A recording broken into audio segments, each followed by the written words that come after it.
Halo sahabat-sahabat penulis semuanya, selamat berjumpa kembali dengan Kampung Kripto Jember channel milik kita bersama ya.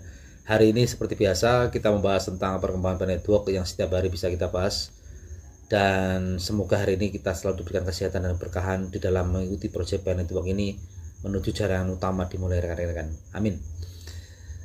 Untuk hari ini kita membahas tentang perkembangan network yang setiap hari kita bahas, kita kupas, yaitu tentang kemenangan awal network dan juga nilai nanti bagaimana ceritanya untuk koin P ini rekan-rekan ya, ditentukan oleh siapa dan bagaimana ceritanya.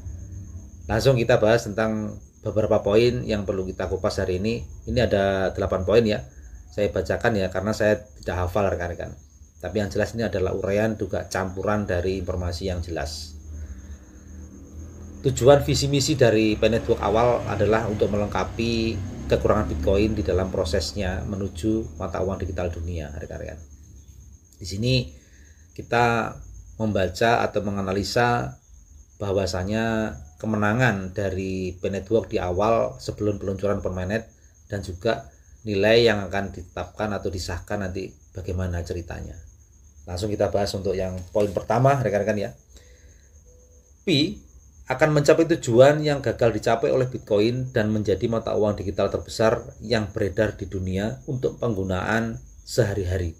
Jadi koin Pi ini diciptakan memang untuk melengkapi kekurangan Bitcoin menjadi mata uang digital dunia dan dipergunakan masyarakat dunia sehari-hari. Jadi melengkapi kekurangan dari Bitcoin. Jadi awalnya diciptakan koin Pi untuk melengkapi kekurangannya Bitcoin, dan nanti koin Pi ini nanti bisa dipergunakan sehari-hari di seluruh dunia sebagai mata uang digital. Dan untuk poin yang kedua, rekan-rekan ya, poin yang kedua, penambangan energi rendah dan proses KYC yang dibangun sendiri oleh Pi sangat meningkatkan peluangnya untuk diterima oleh regulator pemerintah dan dapat menjadi mata uang digital dunia. Ini ya, untuk diterima regulator pemerintah dan dapat diterima menjadi mata uang digital dunia ini karena ada alasannya, rekan-rekan. Pertama, penambangan energi yang rendah dan KYC yang dibangun sendiri oleh network. Itu alasannya, rekan-rekan. Untuk poin yang ketiga, Web 3 adalah generasi berikutnya dari internet. Jaringan Pi siap untuk Web 3. Jadi jaringan internet, jaringan Pi ini siap untuk menuju ke fase Web 3. Jadi Web 3 ini adalah generasi berikutnya yang akan dicapai oleh network. Itu rekan-rekan ya. Untuk poin yang keempat, karena menambang Pi hanya memerlukan kepemilikan ponsel, mekanisme penambangan dengan ambang partisipasi rendah ini dapat dengan mudah menyebarkan Pi ke seluruh dunia dan ke seluruh penjuru dunia dengan membantu popularitasnya. Jadi karena penambangan Pi lewat ponsel itu sudah bisa dilakukan, pengembangan Pi dengan komunitasnya itu lebih cepat berkembang dan mendorong semua komunitas itu untuk mengembangkan Pi lebih mudah. Jadi seperti itu. Dan untuk poin yang kelima, rekan-rekan ya, poin yang kelima, jaringan Pi telah menyelesaikan KYC untuk lebih dari 13 juta pengguna yang merupakan proyek inskripsi pertama yang mencapai skala KYC saat ini. Jadi network saat ini sudah menyelesaikan 13 juta KYC yang sudah selesai, dan di dalam proyeknya ini sudah benar-benar diselesaikan dengan baik. Untuk menuju 15 juta KYC, saya rasa di akhir bulan November ini akan tercapai, rekan-rekan ya. Ini sudah 14 jutaan lah, lebih mungkin ya. Sudah hampir tercapai 15 juta, tinggal beberapa waktu lagi 30 November mungkin akan tercapai. Dan poin yang keenam, network memiliki lebih dari 65 juta pengguna aktif di seluruh dunia. Jadi network ini komunitasnya besar sekali, hampir 65 juta lebih pengguna aktif atau pionir yang ada di seluruh dunia. Dan poin yang ketujuh, jaringan Pi memiliki 3,45 juta pengguna X, sedangkan Ethereum itu memiliki 3,5 juta X, dan Solana memiliki 2,8 juta penggemar X. Ini rekan-rekan ya, jauh ya, bahwa Pi penggemarnya itu 3,45 di Twitter, rekan ya. Di Twitter itu 3,45 juta, sedangkan Ethereum itu hanya 3,5 juta, sedangkan Solana itu hanya 2,8 juta penggemar di Twitter. Itu jauh ya. Itu luar biasanya koin Pi P-Network belum open mainnet, sudah penggemarnya sudah melebihi dari Solana dan Ethereum. Dan yang terakhir, poin yang 8, jaringan Pi memiliki komunitas paling aktif dan suportif. Kegiatannya meliputi barter P2P menggunakan koin Pi, kelompok belajar Pi, pertemuan acara Pi, dan parade Pi di seluruh dunia. Jadi kemenangan awal dari koin Pi ini yang perlu digarisbawahi adalah di mana di dalam ekosistemnya ini sudah ada peer-to-peer atau peer-to-apps-nya, rekan-rekan. Sudah bisa barter setiap hari ya dengan menggunakan koin Pi. Meskipun dengan nilai kesepakatan, harga kesepakatan pada koin Pi-nya, tapi kemenangan awal dari koin Pi ini di dalam enclosed mainnet ini sudah bisa barter setiap hari dengan produk, barang, dan jasa, rekan-rekan.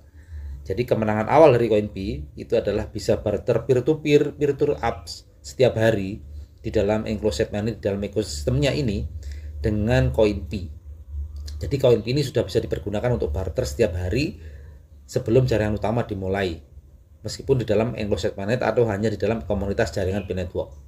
Ini sudah bisa dipergunakan. Ini kemenangan awal dari P-Network, dari koin Pi sudah bisa dipergunakan. Itu rekan-rekan ya yang perlu dipahami. Dan menuju ke masalah nilai, rekan-rekan, sekarang ya kita bahas tentang masalah nilai itu bagaimana sih ceritanya atau alurnya sebenarnya seperti apa.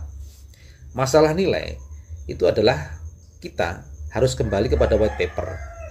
Anda harus membaca kertas putihnya, kembali ke white paper ketika mainnet atau open mainnet atau jaringan utama berjalan dan menghapus firewall.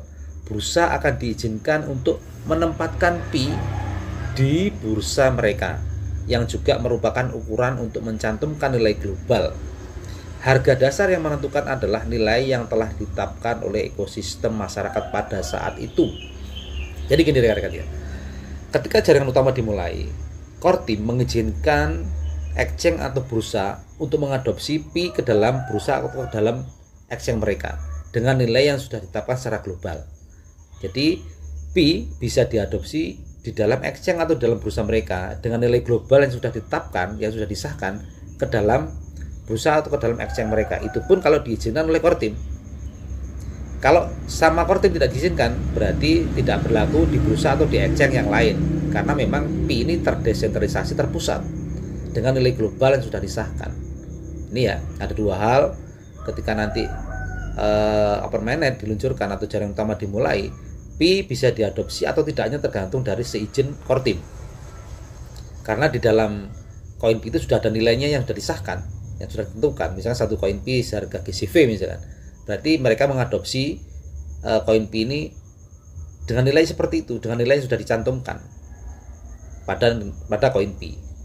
Baik exchange atau bursa yang mau mengadopsi koin Pi itu harus mengikuti nilai yang sudah ditentukan pada koin Pi itu.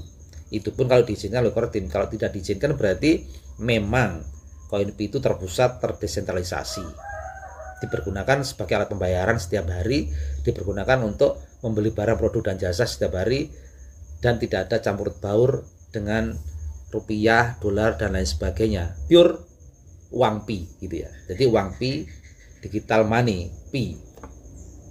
Itu ya. Itu yang jelas memang kita menggarisbawahi bahwasanya koin Pi itu memang sebagai alat pembayaran 100%, tidak ada campur yang lain-lainnya. Itu yang jelas kita membahas tentang masalah nilai. Nilai itu nanti yang menetapkan adalah masyarakat atau pionir komunitas pada saat itu. Jadi pada saat ini nilai itu yang menentukan adalah pionir pada saat ini, pada komunitas masyarakat pionir pada saat ini, yang terakhir yang tercatat di blockchain dan yang terbanyak juga yang tertinggi. Jadi nilai itu ditentukan oleh pionir yang melakukan banyak barter, peer-to-peer, atau peer-to-apps, dan itu nanti tercatat di blockchain, dan nilainya itu yang diambil adalah yang tertinggi, rekan-rekan ya. Nilai yang tertinggi, yang terbanyak itu nanti yang akan diberikan kepada koin Pi menjadi nilai. Jadi blockchain itu adalah kunci di mana untuk penentuan nilai pada koin Pi, dan kunci dari keberhasilan koin Pi nanti bernilai itu adalah masyarakat pionir sendiri. Makanya kita sebagai pionir jangan bermalas-malasan, kita harus aktif untuk barter peer-to-peer atau peer-to-apps dengan sesuai nilai kesepakatan. kita tidak boleh bermalas-malasan. Ketika kita menjadi validator juga harus aktif menjadi validator supaya KYC juga cepat selesai, nilai juga cepat tercapai, nilai yang tertinggi, dan yang lebih penting migrasi rekan-rekan ya. Ketika kita menjadi validator, kita membantu core team untuk menyelesaikan KYC, migrasi juga akan cepat terpenuhi dan nilai itu juga akan tercapai dengan baik ketika kita melakukan banyak barter. Jadi hanya 3 hal yang perlu kita lakukan sekarang ini supaya kita tidak bermalas-malasan ya. Yang pertama, menjadi validator, kita aktif, setiap habis klik petir kita langsung menjadi validator, membantu penyelesaian KYC supaya cepat tercapai. Kedua, kita melakukan barter peer to peer atau peer to apps sesuai dengan kesepakatan sebanyak-banyaknya supaya nilai nanti juga tercapai setinggi-tingginya.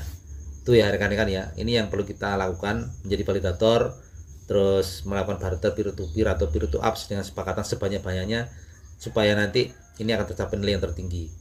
Validator itu juga penting dan sangat penting karena menentukan migrasi rekan-rekan ya. Semakin banyak KYC yang selesai, berarti koin P nanti akan lebih banyak dimigrasikan. Dan beberapa saat yang lalu informasinya memang akan terjadi migrasi besar-besaran sebelum penutupan KYC tanggal 30 November ini ya. Jadi tanggal 30 November ini terakhir KYC, dan itu mudah-mudahan tercapai 15 juta dan migrasi tercapai 10 juta karena mulai hari ini mulai kemarin ini informasinya terjadi migrasi koin besar-besaran, dan teman-teman juga bisa mengecek di dashboard dompet walletnya masing-masing ya, sudah migrasi apa belum. Jadi informasinya tanggal 30 November itu penutupan akhir KYC, dan semoga nanti tercapai 15 juta dan 10 juta migrasi koin P-nya.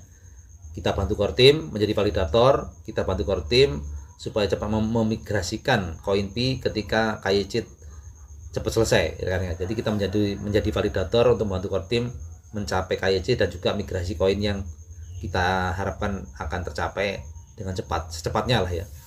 Dan yang terakhir, kita melakukan barter peer to peer, peer to apps sama Pionir sebanyak-banyaknya dengan nilai kesepakatan. Itu yang kita lakukan untuk saat ini untuk mengejar open mainnet atau jaringan utama nanti dibuka di akhir Desember. Tanpa itu kita juga nanti akan kesulitan rekan-rekan. Jadi yang menentukan open mainnet ini sebenarnya masyarakat atau Pionir sendiri ya rekan-rekan ya, bukan core team. Core team itu memberikan target. Core team memberikan target kepada kita dan kita sendiri yang mengerjakan. Ketika itu tercapai target, berarti kita akan menerima open mainnet. Kita yang memberikan jawaban kepada core team. Ketika kita sudah bisa menjawab, berarti open mainnet akan bisa dimulai. Ketika kita tidak bisa menjawab atau tidak bisa menyelesaikan tugas yang diberikan oleh core team, ya open mainnet otomatis nanti akan bisa dibayangkan akan terjadi seperti apa. Jadi core team memberikan target, kita mengerjakan. Kita jangan bermalas-malasan. Ayo kita menjadi validator. Ayo kita melakukan barter sebanyak-banyaknya supaya target cepat selesai sampai tanggal 30 November ini, dan open mainnet di akhir Desember, di akhir tahun 2024 bisa terlaksana rekan-rekan ya. Hilangkan malas-malasan, kita kerja, kita bantu core team menyelesaikan KYC, menjadi validator, dan kita bantu core team barter sebanyak-banyaknya dengan nilai yang setinggi-tingginya supaya nilai tercapai dengan baik. Dan yang lebih penting, akhir Desember supaya tercapai yang namanya open mainnet. Tanpa kerja keras, tanpa kita mengikuti dan mengerjakan alur informasi atau perintah dari core team, open mainnet nanti akan tertunda lagi. Jangan sampai tertunda lagi, makanya kita kerja keras mulai dari sekarang untuk mengerjakan tugas-tugas dari core team. Oke lah rekan-rekan ya, mudah-mudahan informasi hari ini bermanfaat. Bila ada salah kata saya mohon maaf. Bila sesuai dengan rekan-rekan semuanya semoga menjadi bermanfaat. Terima kasih. Wassalamualaikum warahmatullahi wabarakatuh.